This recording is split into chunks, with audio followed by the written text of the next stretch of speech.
अस्सलाम वालेकुम रहमतुल्लाह। आज हम पढ़ेंगे effect of ionic strength on rate of ionic reactions in solutions. ठीक है, हमने इफ़ेक्ट पढ़ना है किस चीज़ का? Effect of ionic strength, I से डिनोट करते हैं इसे। Ionic strength on rate of reaction, rate of ionic reactions in solutions. Solutions में जो आयनिक रिएक्शंस हो रहे हैं उनके रेट पे इफेक्ट देखना है कि आयनिक स्ट्रेंथ का क्या इफेक्ट होते हैं। उसके लिए हम एक जनरल रिएक्शन कंसीडर करते हैं जिसमें A प्लस बी मिलके एक एक्टिवेटेड कम्प्लेक्स बनाते हैं और एक्टिवेटेड कम्प्लेक्स आगे से प्रोडक्ट में कन्वर्ट होते हैं। तो प्रोडक्ट के बनने के दो रूट्स हैं। एक तो ये कि एक्टिवेटेड कम्प्लेक्स से बने, तो इसके लिए केस स्टेरिक रेट कांस्टेंट, और अगर हम इसे डायरेक्ट इन टर्म्स में डिनोट करें कि A प्लस बी से डायरेक्ट P के टर्म्स में, तो उसके लिए रेट कांस्टेंट K2 हम लिखेंगे। अब अगर हम rate of formation of product देखें तो उससे हम लिख सकते हैं D concentration of product divided by change in time is equal to, अगर हम इसके सेंस में लिखें X स्टेरिक के सेंस में, तो वो K asterisk into concentration of X asterisk equal हो जाएगा। और अगर हम K2 के सेंस में लिखें तो D P by D T किसके इक्वल हो जाएगा? K2 into concentration of A into concentration of B के इक्वल।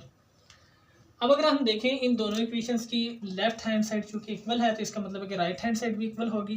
तो अगर कंपेयर कर लें तो हमारे पास क्या आ जाएगा कि K2 into concentration of A into concentration of B ये किसके इक्वल है? K asterisk into concentration of X asterisk की। ठीक है, तो सपोज ये हमारी इक्वेशन नंबर 1 थी, ये इक्वेशन नंबर 2, ये हमारी इक्वेशन नंबर 3 आ गई।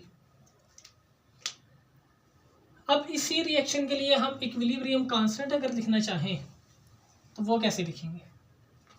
सपोज हमारा ये वाला रिएक्शन हमारा रिवर्सिबल था और इस रिवर्सिबल रिएक्शन के लिए या ओवरऑल रिएक्शन के लिए हम इक्विलिब्रियम कांस्टेंट कैपिटल KC लिखना चाहते हैं, तो उसमें क्या होता है?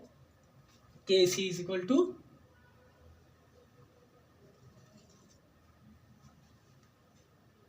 Concentration of product. अगर इस रिएक्शन की बात करें तो concentration of product divided by concentration of reactants.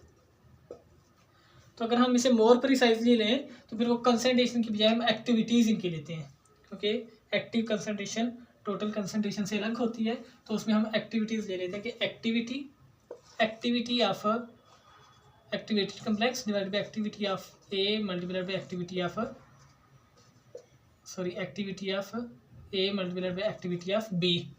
तब एक्टिव कंसंट्रेशन किसके इक्वल होती है? सपोज इसी मैं कह देता हूँ इक्वेशन नंबर 4, तो एक्टिव कंसंट्रेशन होती है activity is equal to activity coefficient multiplied by total concentration. ठीक है, तो अगर हम स्टेरिक की लिखें एक्टिविटी तो alpha asterisk activity of asterisk is equal to activity coefficient of asterisk multiplied by concentration of asterisk species. इसी तरह अगर हम A की लिखें तो alpha A is equal to gamma A और कंसंट्रेशन ऑफ A। अगर हम B की लिखें तो alpha B is equal to gamma B into concentration of B। ठीक है, तो अगर हम अल्फा की वैल्यू इसमें पुट कर दें इक्वेशन नंबर 4 में, तो हमारे पास क्या इक्वेशन बनेगी? KC is equal to gamma asterisk into concentration of X asterisk divided by gamma A concentration of A gamma B concentration of B। अब इस इक्वेशन को अगर हम रीअरेंज करके तो इससे फाइंड कर लें कंसंट्रेशन ऑफ X स्टेरिक की वैल्यू। ठीक है, कि ये इक्वेशन थी हमारे पास KC इज इक्वल टू, तो यहाँ से हम X स्टेरिक की वैल्यू फाइंड करना चाहते हैं। तो X स्टेरिक की concentration is equal to KC और गैमा A गैमा B इधर आके मल्टीप्लाई हो जाएगा, gamma A gamma B concentration of A concentration of B, ये सारा डिनोमिनेटर इधर आके मल्टीप्लाई हो जाएगा और गैमा स्टेरिक इधर जाके डिवाइड हो जाएगा। तो ये हमारे पास X की कंसंट्रेशन आ गई। अब जो X की कंसंट्रेशन आई है हमारे पास की कौन सी 5 इक्वेशन थी, इस इक्वेशन नंबर 5 में से X स्टेरिक की वैल्यू इस इक्वेशन 3 में अगर पुट कर दें तो क्या हमारे पास इक्वेशन आएगी? K2 K2 into concentration of A into concentration of B is equal to K asterisk into X asterisk की बजाय हमने क्या लिखना है अभी, KC gamma A gamma B concentration of A concentration of B divided by gamma asterisk. ठीक है, अब कंसंट्रेशन ऑफ A और B इधर मल्टीप्लाई हो रहे हैं, उधर जाके डिवाइड हो जाएंगे। कंसंट्रेशन ऑफ A और कंसंट्रेशन ऑफ B इधर आके डिवाइड हो जाएंगे, और ये कंसंट्रेशन ऑफ A से कैंसिल, B से कैंसिल, तो ये इक्वेशन सिंप्लीफाई हो जाएगी हमारी।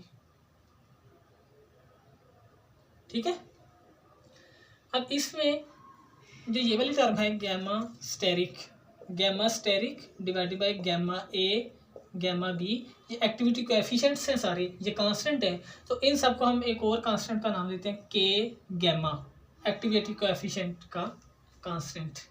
ठीक है, तो इस पूरी टर्म की बजाय हम क्या लिखेंगे, यहाँ पे डिनोमिनेटर में क्या आ जाएगा, K गैमा आ जाएगा, क्योंकि इस पूरी टर्म की जगह हमने K गैमा लिख दिया। ठीक है,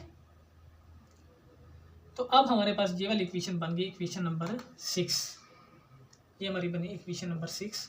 अब इस इक्वेशन नंबर 6 को हम सिंप्लीफाई करते हैं, आगे सॉल्व करते हैं। हम आइडियल कंडीशन अगर इस पे अप्लाई करें, आइडियल कंडीशन में क्या होता है कि सारे ही आयंस की activity is equal to 1।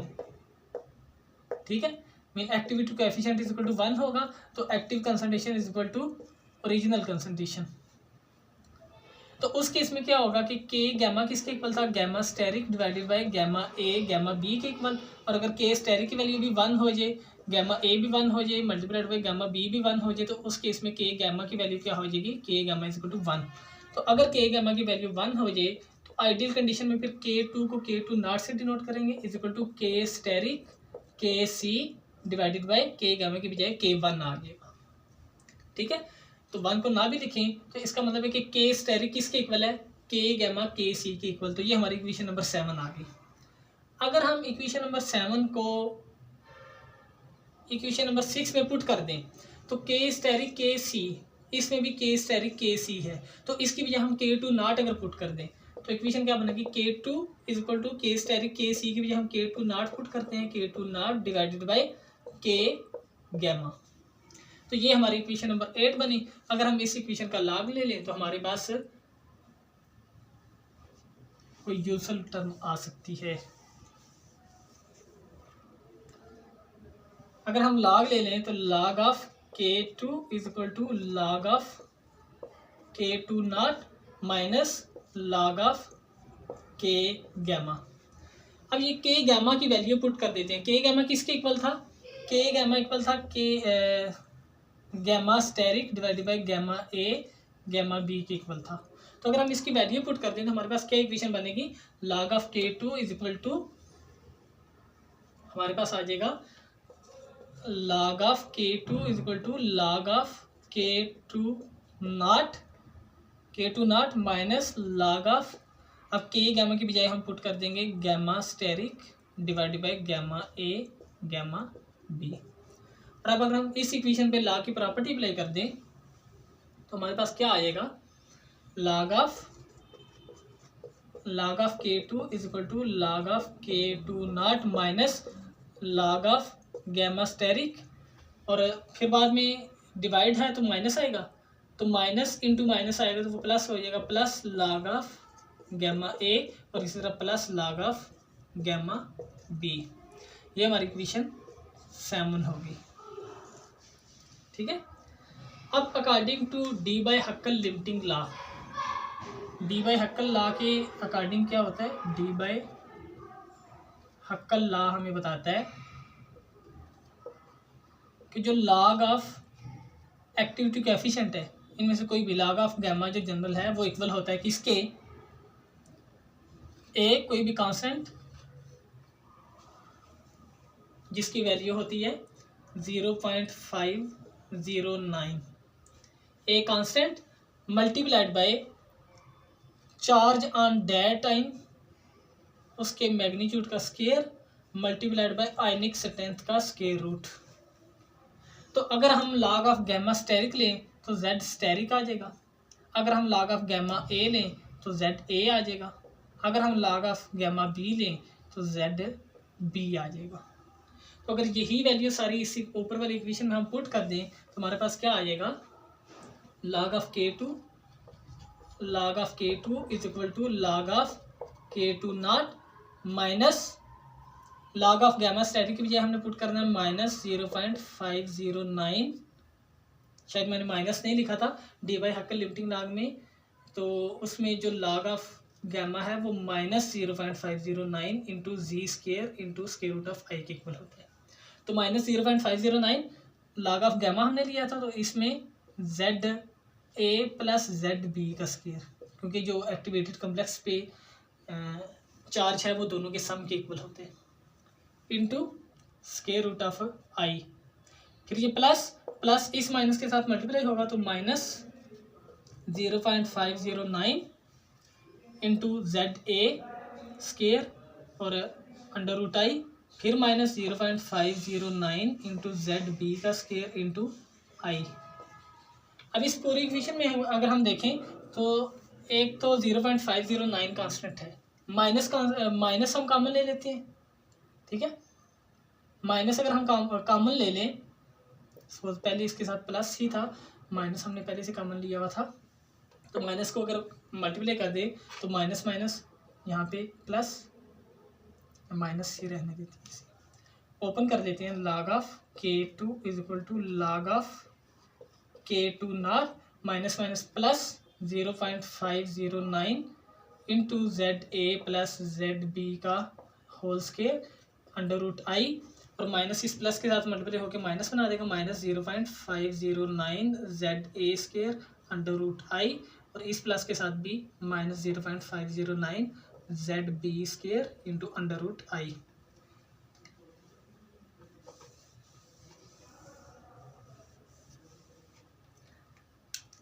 log of K two is equal to log of K two not. अब 0.509 तीनों में कॉमन है और अंडर रूट आई भी तीनों में कॉमन है, तो मैं प्लस 0.509 यहाँ से अगर कॉमन ले लूँ तो पहली टर्म में क्या बचेगा, इसमें से बचेगा Z A plus Z B whole square, यहाँ से बचेगा सिर्फ -जेड ए स्केयर, यहाँ से बचेगा -जेड बी स्केयर, और अंडर रूट आई भी हमने कॉमन ले लिया। अब अगर हम इस फार्मूला को सिंप्लीफाई कर लें, Z A plus Z B whole का square is equal to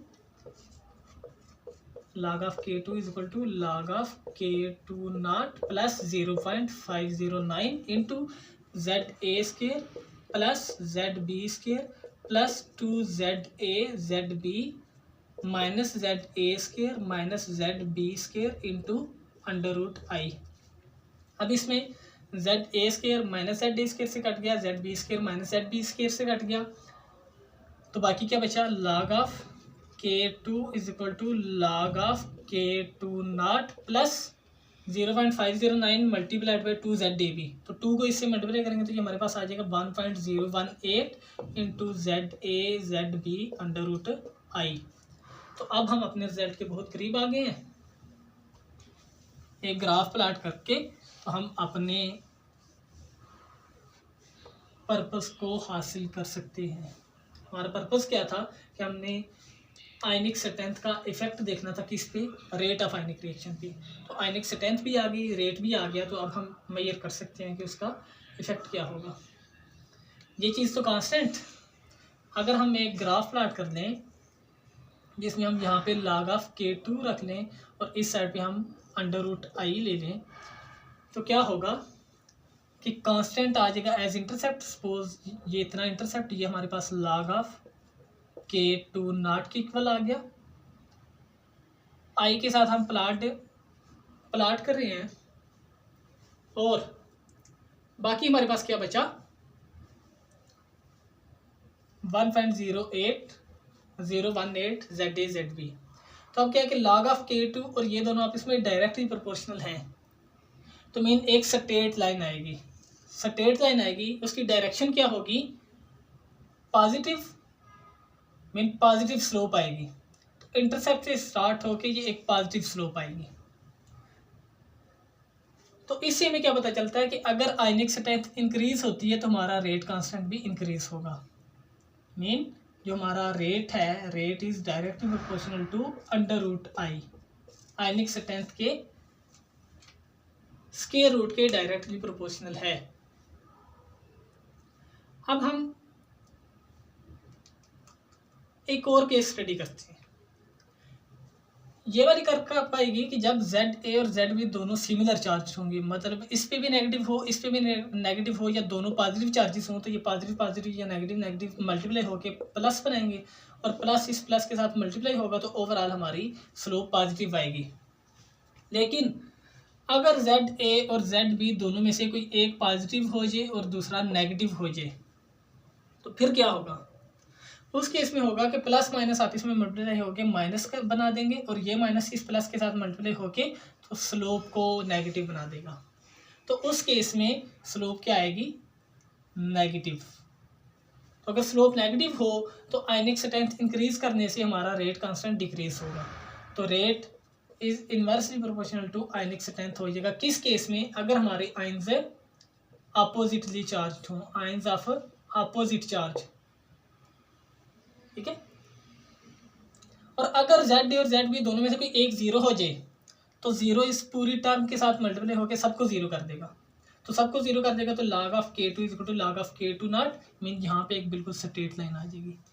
if ZA और ZB is equal to zero, अगर ZA या ZB में से एक पॉजिटिव हो और दूसरा नेगेटिव हो, और अगर ये दोनों पॉजिटिव पॉजिटिव हों या नेगेटिव नेगेटिव हों तो फिर पॉजिटिव स्लोप आएगी। अब इसी इक्वेशन को हम थोड़ा सा रीअरेंज करके एक और ग्राफ भी बना सकते हैं। जो हमारी इक्वेशन थी इसे इरेज करते तो रिजल्ट आपको पता चल गया कि अगर दोनों सिमिलर आयन्स होंगे तो आयनिक स्ट्रेंथ बढ़ाने से रेट बढ़ेगा, अगर दोनों अपोजिटली चार्ज होंगे तो आयनिक स्ट्रेंथ बढ़ाने से रेट कम होगा, और अगर दोनों में से एक न्यूट्रल स्पीशी हो जाए तो आयनिक स्ट्रेंथ का कोई भी फैक्टर नहीं होगा। ये अजम्पशन है, नहीं होगा। असल में जब हम स्पेसिफिकली आगे जाके देखेंगे, एडवांस ट्रीटमेंट करेंगे तो उसमें जाके थोड़ी सी चेंजिंग आएगी कि थोड़ा बहुत इफेक्ट उसका भी होते हैं। तो जो हमारी इक्वेशन थी log of K2 is equal to log of K2 not plus 1.018 ZA ZB under root I. इस इक्वेशन को अगर हम रीअरेंज कर लें तो K2 नॉट उस साइड पे प्लस हो रहा है, इक्वेशन के इस साइड पे आके ये माइनस हो जाएगा। अगर इस इक्वेशन को रीअरेंज कर लें इक्वल के इस साइड पे लेंगे तो ये माइनस हो जाएगा। लॉग की अगर हम प्रॉपर्टी अप्लाई करें तो log ऑफ K2 नॉट हो जाएगा, ये is equal to 1.018 ZA ZB under root I. अब हम इसका ग्राफ बना लेते हैं। इसका अगर हम ग्राफ बनाएं तो वो ग्राफ कैसा आएगा कि अब इंटरसेप्ट खत्म हो गया, इस साइड पे क्या आ जाएगा log of K2 over K2 not, और इस साइड पे आयनिक स्ट्रेंथ का अंडर रूट। तो अभी क्या होगा? इंटरसेप्ट खत्म, मीन ओरिजिन से ग्राफ स्टार्ट होगा, स्लोप क्या होगी? पॉजिटिव होगी, और इस स्लोप की वैल्यू कितनी होगी? 1.018 ZA ZB के इक्वल होगी। अगर ZA और ZB दोनों में से एक नेगेटिव हो जाए तो स्लोप क्या हो जाएगी? नेगेटिव हो जाएगी, और अगर दोनों में से एक जीरो हो जाए तो स्लोप जीरो हो जाएगी, मीन कोई भी इफेक्ट नहीं होगा। तो रिजल्ट दोबारा सेम है, मैं यहाँ पे थोड़ा क्लियर करके लिख देता हूँ और फिर हम आगे चलेंगे इस टॉपिक को ख़त्म करने की तरफ। नंबर 1 तो ये था कि rate is directly proportional to ionic strength if reaction is occurring between ions of similar charges। इसे हम फिजिकल इंटरप्रिटेशन भी इसकी देखेंगे कि कैसे वो इंक्रीज होता है अगर चार्जेस सिमिलर हों तो। दूसरा, K is inversely proportional to I if reaction is occurring between ions of opposite charges। और तीसरा no effect of ionic strength if one of the species is neutral, one of the species is neutral, कि दोनों में से अगर एक भी neutral हो जाए तो आयनिक स्ट्रेंथ का कोई भी इफेक्ट नहीं होगा। नंबर फोर, और ये काफ़ी इम्पॉर्टेंट बात भी है कि हमारे पास स्लोप की वैल्यू क्या थी 1.018, slope is equal to 1.018 ZA/ZB। अब अगर हमें आयनिक स्ट्रेंथ का पता हो, ठीक है, सोल्यूशन की आयनिक स्ट्रेंथ का पता हो और हम एक्सपेरिमेंटली K2 और K2 नॉट को कैलकुलेट कर दें और एक ग्राफ प्लाट कर लें, तो उस ग्राफ की स्लोप तो हमारे पास आ जाएगी। स्लोप की वैल्यू अगर नाउन हो तो ये तो 1.018 है ही कांस्टेंट, तो उस रिजल्ट से हमें ZA और ZB की नेचर के बारे में पता चलता है। क्या पता चलेगा? अगर दोनों सेम चार्ज हैं, माइनस माइनस हैं या प्लस प्लस हैं, तो स्लोप पॉजिटिव होनी चाहिए। अगर स्लोप नेगेटिव आती है तो हमें पता चल जाएगा कि इन दोनों में से कोई एक नेगेटिव है। अगर स्लोप नहीं आती, बिल्कुल इस तरह कांस्टेंट वैल्यू आती है, तो इसका मतलब है कि इन दोनों में से कोई एक न्यूट्रल है। तो ये वाली इंटरप्रिटेशन जो हमने मॉडल यूज़ किया, ये मॉडल हमें इंफॉर्मेशन देता है कि हमारे पास किस किस्म के आयंस इन्वॉल्व हो रही है रिएक्शन में। दूसरा, अगर ये स्लोप की वैल्यू थोड़ी कम हो, अगर चार्जेस का मैग्नीट्यूड कम हो, मतलब अगर दोनों +1 है तो ये स्लोप की वैल्यू थोड़ी कम होगी। अगर +2 है, देखो कि 1 × 1 इज इक्वल टू ये 1 ही रहेगा। अगर 2 × 2 होता है तो ये 4 हो जाएगा। अगर 3/3 होता है तो 9 हो जाता है। मीन जो चार्ज बढ़ते जाएंगे तो स्लोप बढ़ती जाएगी। तो स्लोप जितनी ज़्यादा होगी उसी में इसके चार्जेस का मैग्नीट्यूड भी पता चल जाता है। तो नंबर 1 हमें पता चला nature of charges. Nature of charges mean वो पॉजिटिव है या नेगेटिव है या न्यूट्रल है। नंबर 2 हमें मैग्नीट्यूड पता चला कि मैग्नीट्यूड क्या, उन पे चार्ज +1 है, +2 है, +3 है क्या। लेकिन इसका एक ड्रॉबैक भी है। ड्रॉबैक क्या है इसका? ड्रॉबैक ये है कि ये हमें नेचर ऑफ आयंस के बारे में तो बताती है कि किस किस्म के आयंस के दरमियान रिएक्शन हो रहा है, लेकिन ये इक्वेशन हमें इस बारे में बिल्कुल भी नहीं बताती कि रिएक्शन का मैकेनिज्म क्या है। तो ड्रॉबैक क्या है कि don't provide enough information about mechanism of reaction. Mechanism of reaction के बारे में भी खास बात हमें नहीं बताती। अब इसे थोड़ा सा और आगे लेके जाते हैं कि ये तो अभी हमने 2 चार्जेस के बारे में पढ़ा। अगर हमारे पास चार्जेस 3 हो जाए तो फिर क्या होगा? अगर तीन किस्म के आयंस हों, ट्राई मॉलिक्यूलर रिएक्शंस पॉसिबल हैं या ट्राई आयनिक, उस केस में हमारी equation log of K2 is equal to log of K2 not था, और प्लस हमारे पास था 0.509 इंटू, अब हो जाएगा ZA + ZB + ZC का square minus ZA - ZB - ZC का स्क्वायर। जब इसको हम ओपन करेंगे तो क्या होगा?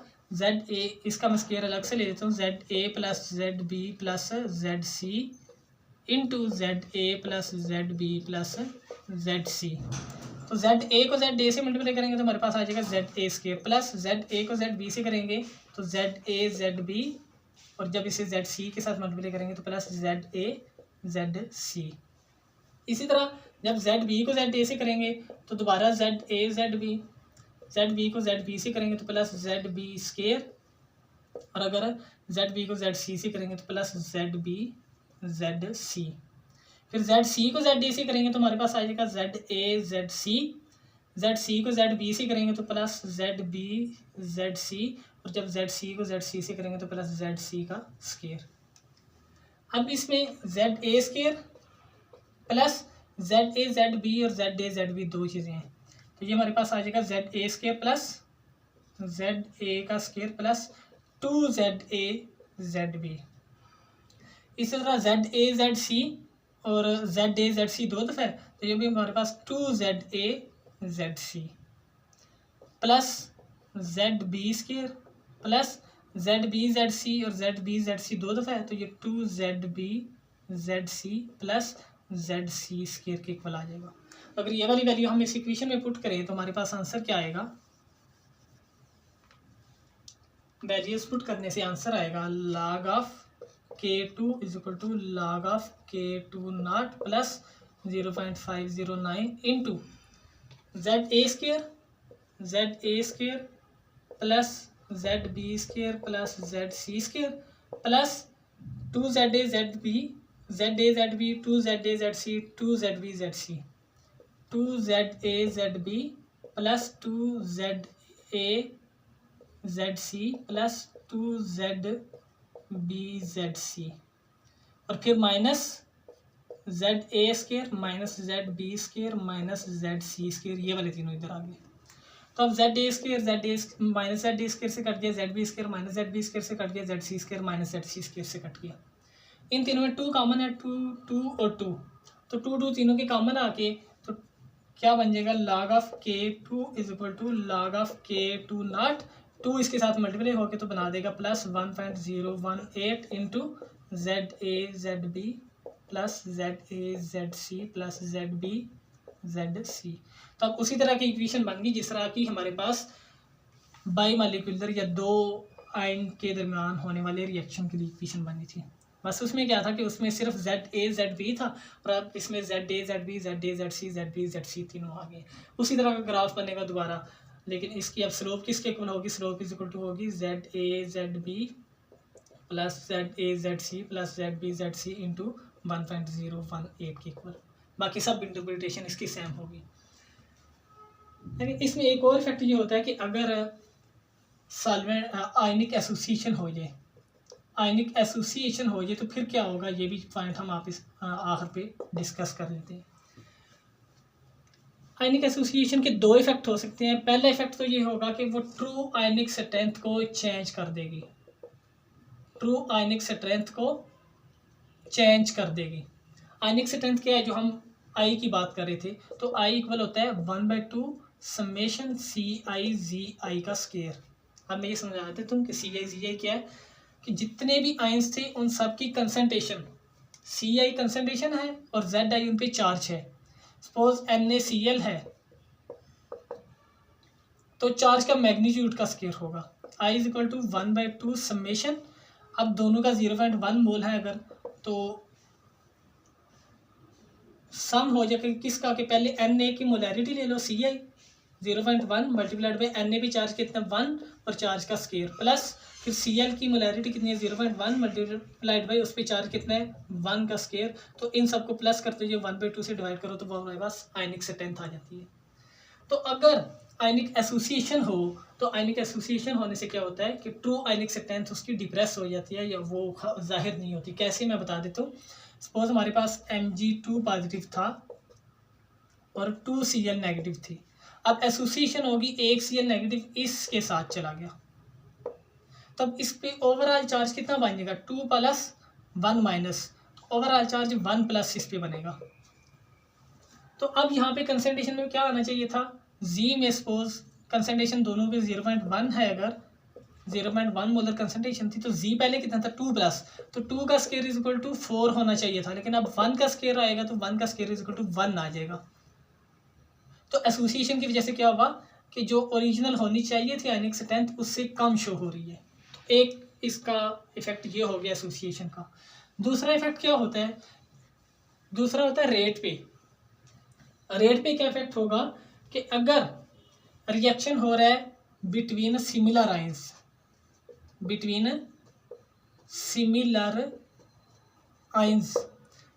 तो उस केस में एसोसिएशन होने से क्या इफेक्ट होगा,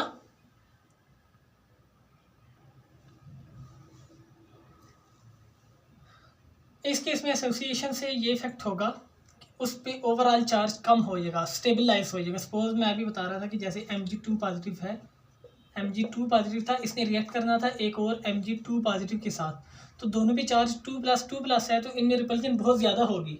लेकिन अगर एसोसिएशन हो जाती है इसके साथ Cl नेगेटिव आके जुड़ जाता है तो इस पे चार्ज अब +1 रह गया, तो तो +1 और +2 के दरमियान अब रिपल्जन कम होगी।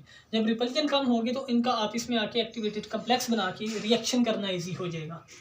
तो मीन एसोसिएशन की वजह से रिएक्शन ऑफ रेट इंक्रीज हुआ।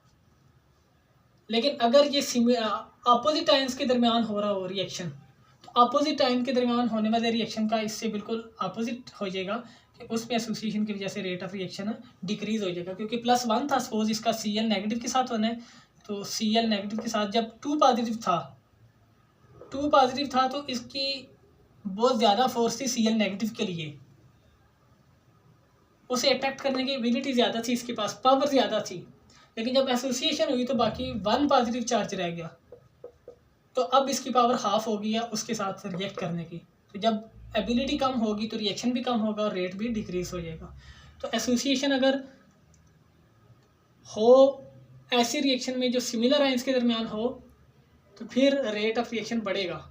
लेकिन अगर अपोजिट चार्जेस वाले आयंस के दरमियान रिएक्शन हो रहा हो तो एसोसिएशन की वजह से रेट डिक्रीज हो जाएगा। हाँ, अब मैंने बताया था कि मैं आपको बताऊंगा कि जो हमने स्टार्ट में पढ़ा था कि आयनिक स्ट्रेंथ, जो 3 रिजल्ट्स हमने लिखे थे कि अगर दोनों ZA और ZB सेम हों, दोनों नेगेटिव हों या फिर दोनों पॉजिटिव हों, तो उस केस में रेट बढ़ता है बाय इंक्रीजिंग आयनिक स्ट्रेंथ। तो वो कैसे बढ़ता है मैं बता देता हूँ। आयनिक स्ट्रेंथ बढ़ाने का मतलब ये कि नंबर ऑफ आयंस ज़्यादा हो रहे हैं, ठीक है। नंबर ऑफ आयंस जितने ज़्यादा होंगे उतने इन आयंस के दरमियान रिपल्जन ज़्यादा होती जाएगी।